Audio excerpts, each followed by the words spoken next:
à Saint-Jean-de-Luz. Alors, voyons voir si la connexion se fait. Là, ça marche. Bonjour Céline, merci de nous accueillir. Et on est au domaine, Aiguilla, aiguilla.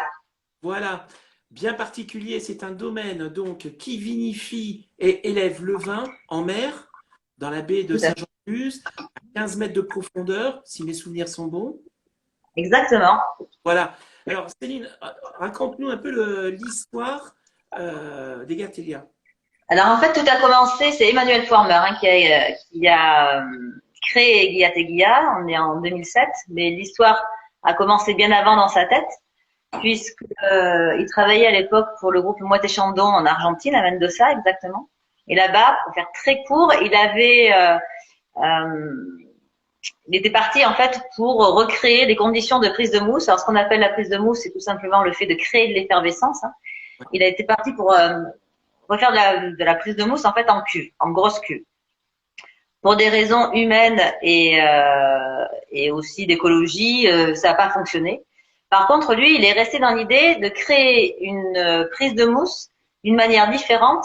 Et pour reproduire ce procédé, on a besoin d'agitation, de pression et de température constante.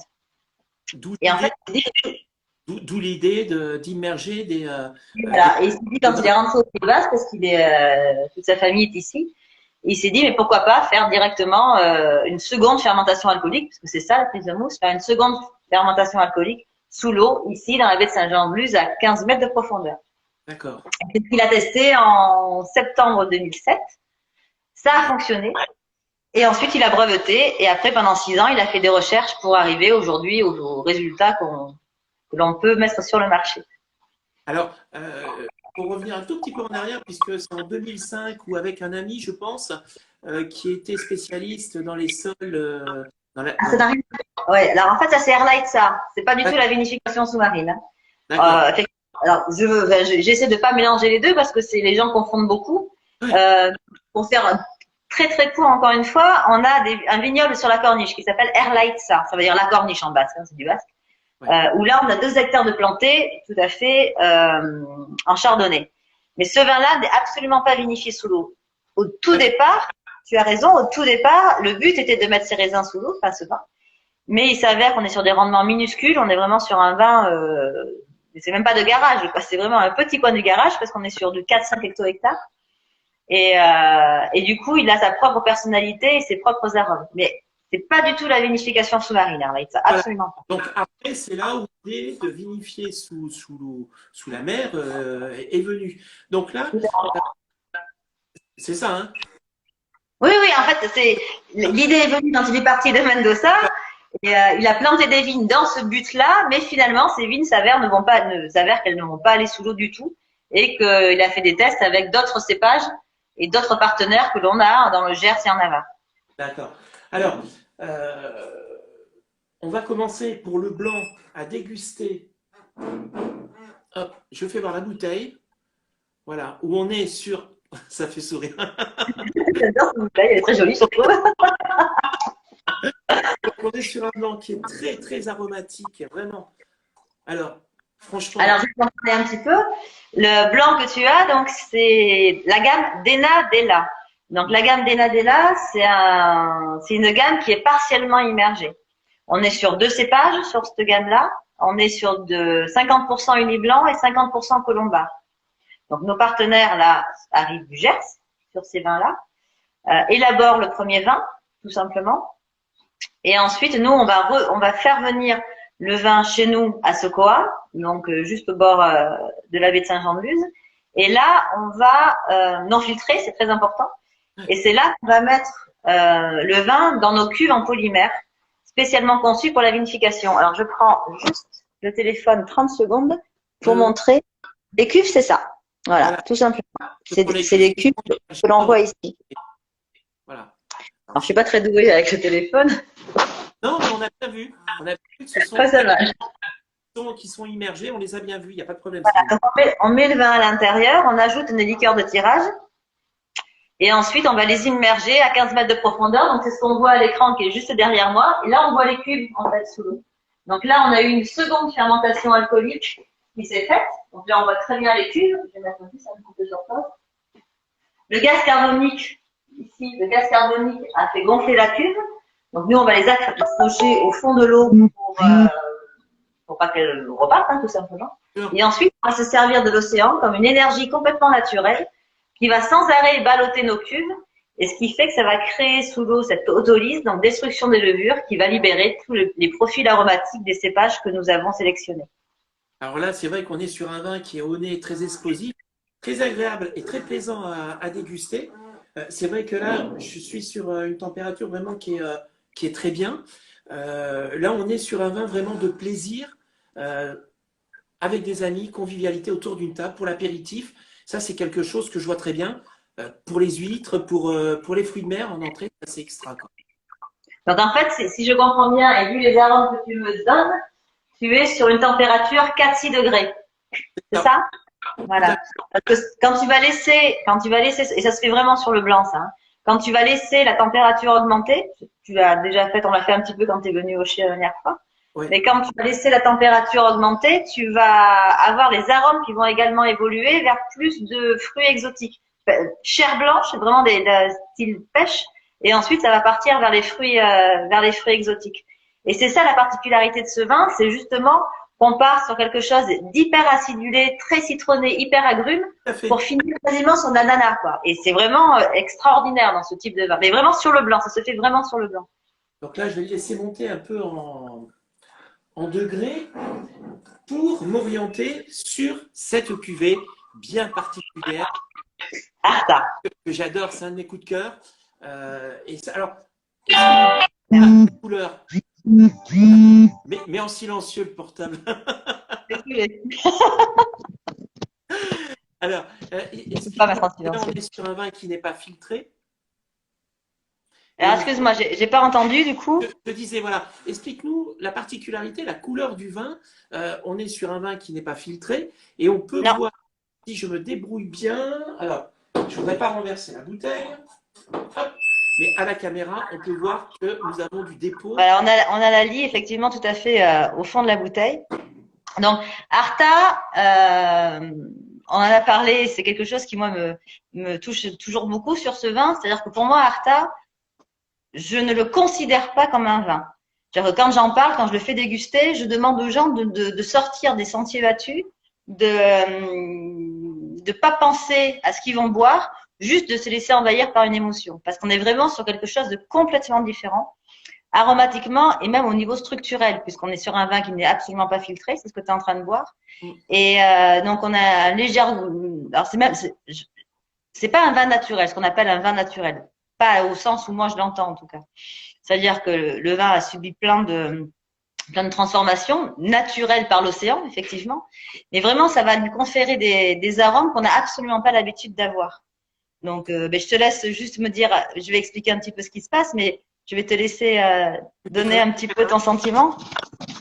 On va être sur des notes d'agrumes, d'ananas, une très belle longueur en bouche. Par contre, ce qui est très plaisant, c'est qu'on a, comment dire, en bouche, on a le vin qui nous prend bien le palais, qui est très agréable. Là, pour moi, on est déjà sur un vin, comme je disais la dernière fois, déjà sur un vin pratiquement gastronomique. Ça, je le vois bien sur des poissons très fins, des plats un peu élaborés, aussi bien en poisson que sur des viandes. Ça, le blanc, c'est sûr qu'il ne faut pas le déguster, et à juste titre, comme un vin classique. Faut prendre le temps, faut prendre du recul. En fin de compte, on voyage, c'est comme si on faisait une plongée vraiment dans l'inconnu, parce que là, c'est vrai que les arômes explosent vraiment en bouche. Plus facilement en bouche pour moi, je dirais qu'au nez.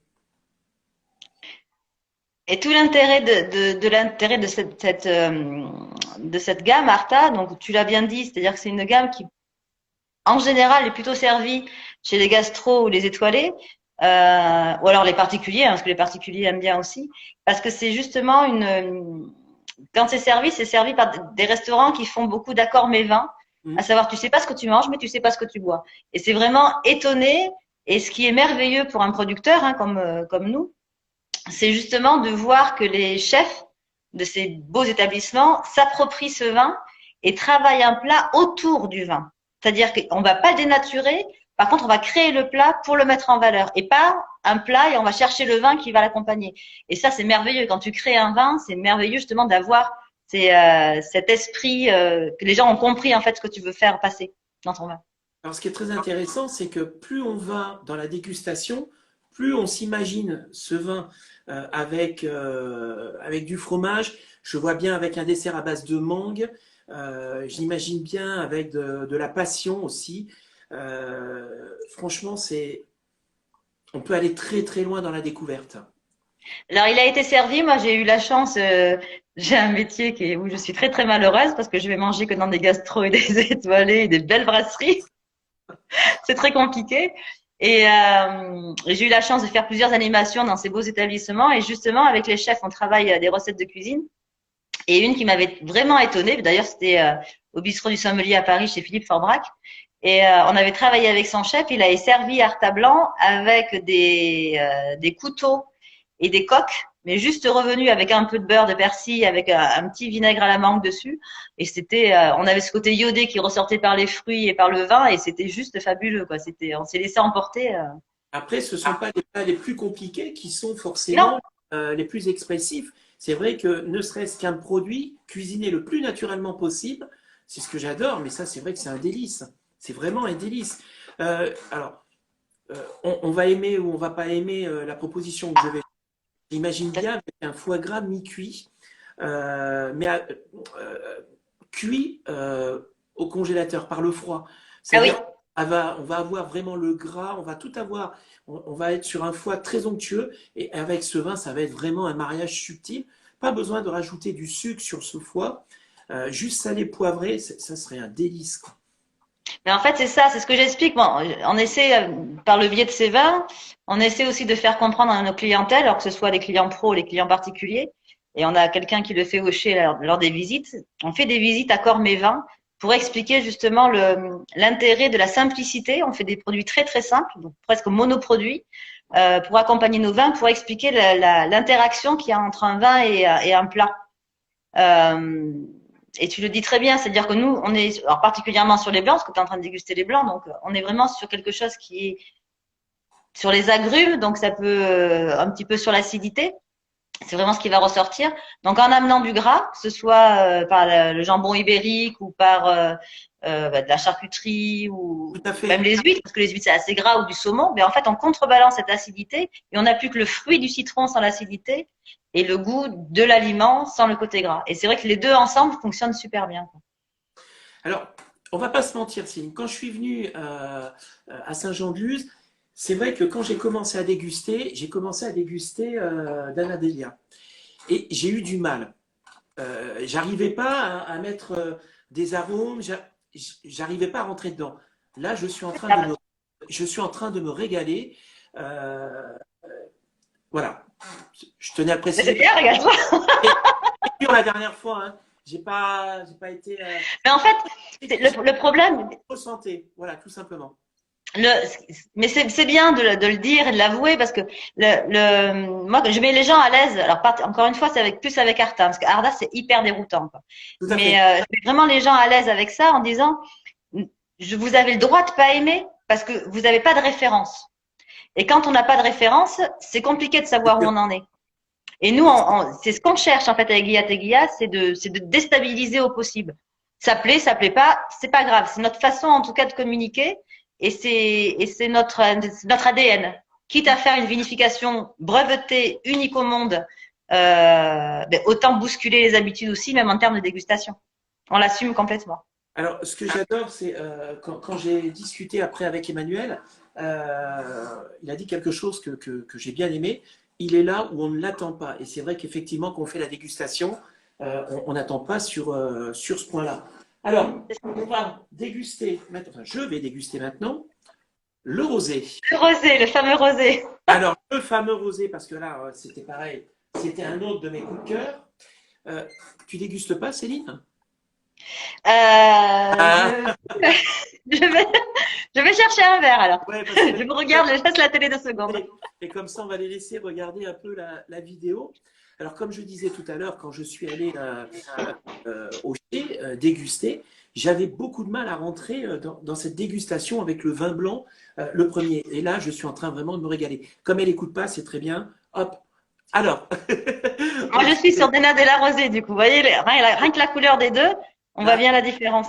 c'est ça. C'est extra. Alors, Alors, le rosé, vas-y, vas-y. alors moi, je t'entends pas très très bien, hein, mais le rosé, on est sur deux cépages complètement atypiques que beaucoup même de cavistes ou sommeliers ne connaissent pas. C'est l'Ekigaïna et l'Arinarnoa. Donc, c'est deux cépages qui sont issus de vignobles qui sont extrêmement petits. C'est des noms basques parce que ça a été créé par un basque, mais ce sont des hybrides. L'Arinarnoa, c'est un hybride entre le petit verre d'eau et le merlot. Et l'Ekigaïna, c'est un hybride entre le Cabernet Sauvignon et le Tanat. Voilà. Et ça donne des couleurs juste exceptionnelles. Alors effectivement, il n'est pas blanc comme un vin de Provence. Il est sec par contre. Et mais nous, on assume complètement cette couleur parce que c'est aussi notre différence au final. Donc je te laisse faire la dégustation. Après, Céline, il faut être clair, c'est que on cherche pas forcément, quand on fait un rosé, quelle que soit la région, c'est vrai qu'avoir des rosés très pâles, voire gris comme les Provences, c'est une grande mode. Mais il faut savoir respecter les rosés de certaines régions où on est sur des rosés plus foncés. Et ce n'est pas parce qu'il est plus foncé que le plaisir ne va pas être là. Il faut, Bien au contraire.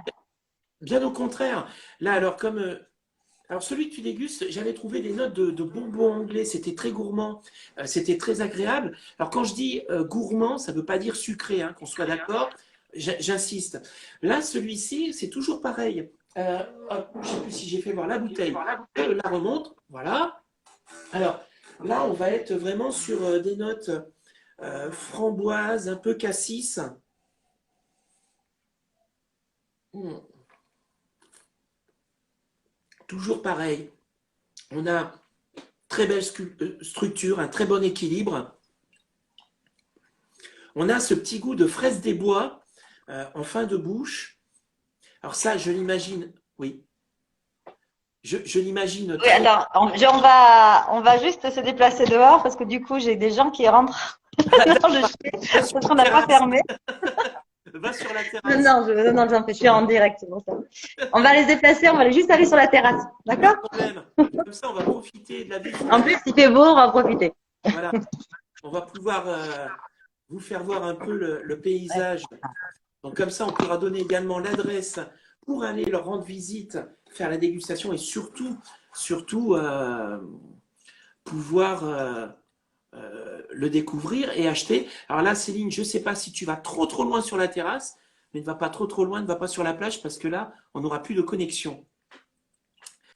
Alors, est-ce que Céline nous rejoint? On a coupé. Alors, dès qu'il fait beau, ça y est, on profite de la plage à Saint-Jean-de-Luz et Céline est partie se mettre les pieds dans la mer. Ah non, c'est bon, on a retrouvé la connexion. Et puis la vue elle est assez sympa quand même aussi. La vue est superbe. J'ai On dit, a ça y un temps magnifique. est, je me suis dit, ça y est, t'es parti dans l'eau, là. Oh, j'aurais pu. Alors, comme je disais, on a des notes de fraises des bois. Je l'imagine bien avec, pareil, rosé, sur une terrasse, des salades, des grillades. Euh, alors après, euh, on est sur un vin qui est comme le blanc, bien structuré. On est vraiment sur un rosé, euh, j'allais dire haut de gamme. Alors, il n'y a pas de haut de gamme ou de bas de gamme hein, dans les rosés, mais on est sur quelque chose qui est vraiment bien élaboré et qui est vraiment très plaisant. Alors, Mais en fait, quand je dis encore une ça, fois, c'est des arômes qui sont vraiment mis en valeur par la vinification sous-marine, parce que quand on le goûte à la base, si vous voulez juste la base, on peut ne pas comprendre et on peut être un peu déçu en se disant c'est pas super aromatique. Mais vraiment, la vinification sous-marine met en exergue ces arômes. Même nous, avec Emmanuel, on a été les premiers étonnés ça fait quand on les a goûtés. On s'est regardé, on s'est dit waouh, qu'est-ce que c'est quoi. Et c'est juste passionnant. Emmanuel qui vient d'arriver d'ailleurs. donc, Ah, mais c'est super, il va pouvoir nous faire Bah, un petit attends, coucou je vais voir s'il a s'il le temps. accepte, hein, parce que c'est pas gagné. Emmanuel, je Ça, vais voir, hein, je Emmanuel vais est... gagner. Emmanuel est là? Tu peux venir? C'est en direct, c'est en direct, hein. Voilà, il est là. Ah, Et Bonjour. voilà Emmanuel. salut Emmanuel. Merci On a fait le de blanc, nous faire un on vient de D'accord. faire le rosé. Là, on est en train de déguster le rosé. Arta C'est rosé. Artin Rosé, ça. Ouais. Ouais. Très bien, Ouais. très bien. Donc, on était en train de finir les rosés et on va partir sur le vin rouge.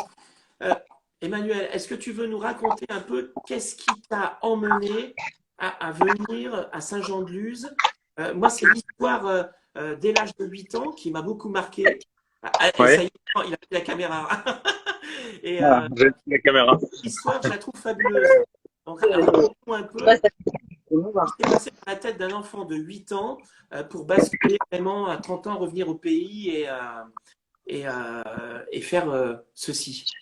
Bah, ça, c'est l'histoire de toutes les diasporas. Je pense que c'est le fait d'avoir été privé de moi, mon territoire de vacances et celui où je me sentais le mieux. Forcément, à un moment, j'ai eu envie d'allier à la fois cette envie de revenir chez moi et l'envie de vivre de mon métier, tout simplement. Je sais pas d'ailleurs laquelle aurait été la plus forte, hein, pour suivre mon métier ou en changer pour vivre ici. Ouais, tout Mais à voilà, j'ai eu cette opportunité. En tout cas, j'ai tout fait pour que ça soit possible. fait. On ne l'a pas précisé tout à l'heure, où se trouve le chai précisément à Saint-Jean-de-Luz. Alors le chai, ben, vous allez le voir derrière moi. On est sur la baie de Saint-Jean-de-Luz, à Sokoa. Sokoa, ça veut dire le coin en basque. Et en fait, c'est le coin de la baie. C'est une partie de l'enceinte fortifiée qui fait que cette anse miraculeuse qui est la baie de Saint-Jean-de-Luz ne subit pas trop violemment les assauts du golfe de Gascogne. Et d'ailleurs, ces digues que vous voyez, alors peut-être au loin, je sais pas, On les si voit bien, ça, on les voit bien là. avec Biarritz au fond, ont été édifiées pour en fait protéger la baie et la ville de Saint-Jean-de-Luz et Cibourg suite à, à un tsunami, une sorte de mini tsunami qui a eu lieu. D'accord. Et Alors, donc, c'est pour ça qu'on a appelé la cuvée Arta, qui est le nom de la digue centrale qui protège la baie. Et c'est la digue aussi qui protège les cuves immergées. merci pour cette explication, puisqu'on ne l'avait pas, je ne l'avais pas demandé à Céline. On va partir Elle sur est toujours avec moi, hein. Je suis toujours là. on va partir sur la cuvée rouge, donc de Arta. Alors, Raconte un peu la Navarre. Je lui ai dit que c'était Ouais. la Navarre. Alors c'est là les raisins à l'origine de cette cuvée, on allait les chercher en altitude. Donc on est à l'est de Pampelune, au nord du désert de Bardenas, et on est à 900 mètres d'altitude. Donc on est sur des vieux grenaches qui ont entre 35 et 40 ans en moyenne, et ils sont récoltés tôt, vinifiés en levure indigène et à froid. Parce que de toute façon, comme il fait 900 mètres, à 900 mètres d'altitude, il fait très vite 17 degrés en fait au moment de la vendange. d'accord. Et la particularité, on peut retrouver ça comme technique de vinification à Tain-l'Hermitage notamment ou dans les Côtes-du-Rhône septentrionales, c'est qu'il sépare très vite les peaux et le jus.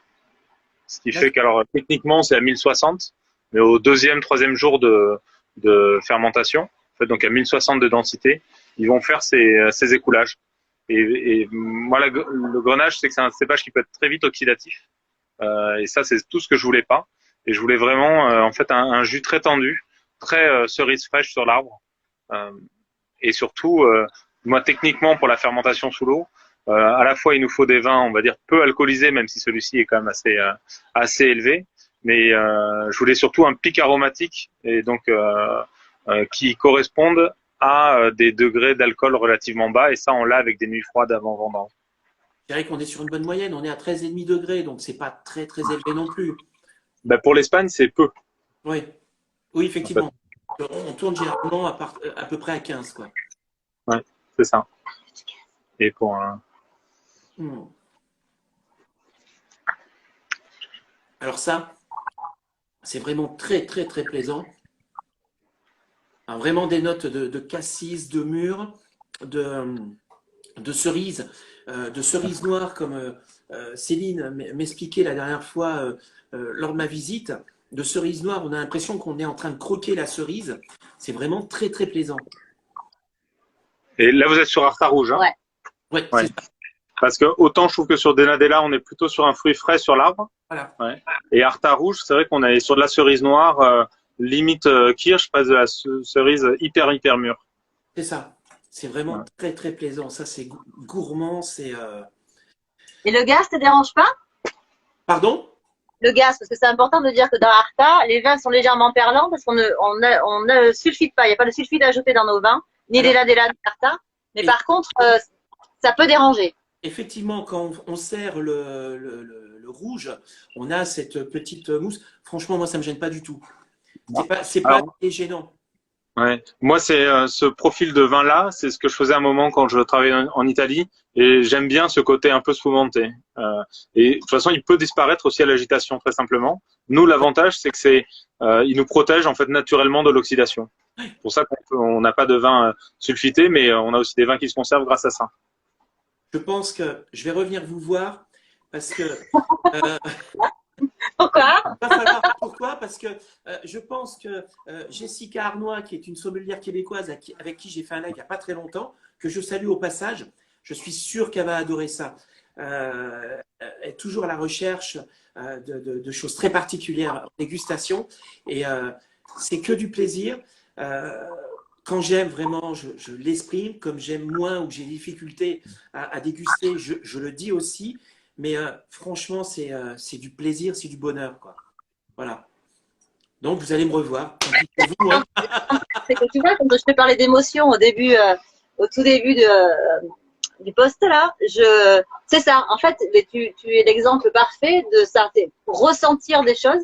C'est pas simplement aimer ou pas aimer, c'est ressentir quelque chose de différent et qui apporte une émotion. Et ce vin, tu t'en souviendras parce que tu vas associer une émotion à ça. Et c'est ça, en fait, qui est intéressant chez nous. Exactement. C'est exactement ce qu'il faut avoir dans le vin. On dit toujours que le vin, c'est un produit de partage, de convivialité. Mais ici, ça va bien au-delà. C'est vraiment quelque chose. De toute façon, c'est simple. C'est pas que la bouteille qu'il faut déguster. Il faut vraiment venir vous rencontrer. Parce qu'en plus, j'ai adoré le lieu. Le chier est magnifique. Enfin, bon, voilà quoi. Les personnes sont pas mal. Moi, ce qui me surprend et je suis toujours surpris en fait à la dégustation d'Arta, c'est je n'arrive pas à imaginer que c'est le même vin que le Denadella ou que celui que j'ai connu avant la fermentation sous l'eau. On a une impression, une densité beaucoup plus grande. Enfin, à l'aveugle, je crois que aucun professionnel peut dire qu'il aurait reconnu ce vin. Franchement, on peut pas. C'est impossible. On peut Ouais. pas. C'est vrai. Je suis tout à fait. Là, ce serait très difficile de faire le lien et non, mais ça, c'est sublime. Ça donne des frissons même avec le polo. Et puis, en plus, je me suis équipé 64. Merci, bravo Olivier. Là, c'est top. Tu peux revenir quand tu veux. Merci Non, mais en tout beaucoup. cas, le vrai message qu'on va faire passer, c'est on arrive à faire l'océan, parce que c'est vraiment l'océan. On fait partie autant de l'océan que de la terre, en fait. C'est ça qui est joli. Et on a le vin de l'océan pur avec vraiment toutes les différences que ça peut porter. Donc, c'est la fameuse Arta. Et on parle beaucoup de nourriture terre-mer, des menus terre-mer. Nous, on a un vin terre-mer. Et ça, c'est juste extraordinaire, quoi. Et c'est toutes ces émotions, ces assemblages, ces curiosités. On aime, encore une fois, on n'aime pas, mais vraiment, ça apporte quelque chose de différent. Et c'est la façon qu'Emmanuel a de bousculer un petit peu ce monde, pas vieillot, mais en tout cas qui était un petit peu poussiéreux, qu'il devient de moins en moins avec tout ce qui se passe autour de nous, des jeunes qui essayent de nouvelles choses. Et c'est ça qui est chouette. Les gens s'ouvrent de plus en plus et le français s'ouvre et ça, c'est top. En fait, moi, j'envie souvent la liberté des cuisiniers qui ont le droit à l'improvisation, alors que nous, avec des échecs hein, d'ailleurs parfois, mais on a beaucoup moins. Et or, là, c'est la meilleure preuve du fait qu'il y a un potentiel aromatique enfoui dans chacun des vins et que peut-être juste changer un peu le curseur permettrait d'apporter de nouvelles émotions, de nouvelles expériences à nos dégustateurs. On va se quitter sur ces mots-là. Bon. Céline, merci beaucoup de l'accueil encore. Merci de la visite. Je reviendrai vous voir. Avec plaisir. Et puis, franchement, c'est à découvrir. À bientôt. Bon, on continue alors. Merci, à bientôt. Au revoir. Au revoir. Au revoir.